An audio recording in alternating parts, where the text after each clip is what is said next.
Hello, ഇന്ന് lunch box ഒന്നായിട്ടല്ലേ വന്നത്. ഇനി നമുക്ക് ഉച്ചയൂണ് എന്തിനാന്നൊക്കെ കാണാം. നമുക്കിതെല്ലാം വീട്ടിലാണേ. ഉച്ചയായപ്പോൾ നമ്മൾ പാത്രമൊക്കെ വെച്ച് 3 പേരാണ് ചോറ് വയ്ക്കാൻ. നല്ല ചൂട് ചോറിടുന്നുണ്ട് പാത്രത്തിലോട്ട്.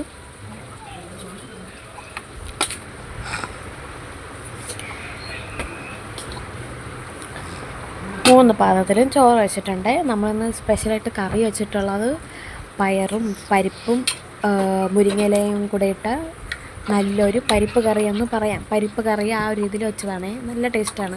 എല്ലാം കുറച്ചുണ്ടായിരുന്നുള്ളൂ, അതുകൊണ്ട് എല്ലാം ഒരുമിച്ചിട്ടങ്ങ് വെച്ച്. പിന്നെ പരിപ്പ് കറിയുണ്ട്. പിന്നെ വേറെ നമ്മൾ തോരനായിട്ട് ബീട്രൂട്ട് തോരൻ വെച്ചിട്ടുണ്ടായിരുന്നേ. ബീട്രൂട്ട് തോരൻ വെച്ചിട്ടുണ്ട്. പിന്നെ ഒരു പാത്രത്തിൽ മുട്ടയും ബാക്കി 2 പാത്രത്തിൽ മീനുമാണേ. ഒരാൾ മീൻ കഴിക്കില്ല, അതുകൊണ്ട് മീനില്ല, മുട്ടയാണ് അതിന് പകരം വെച്ച് കൊടുക്കുന്നത്. മുട്ടയും പിന്നെ വറുത്ത നൊത്തോലിയാണേ, അതും വെച്ച്. ഇതാണ് ഇന്നത്തെ ഉച്ചയൂണ്.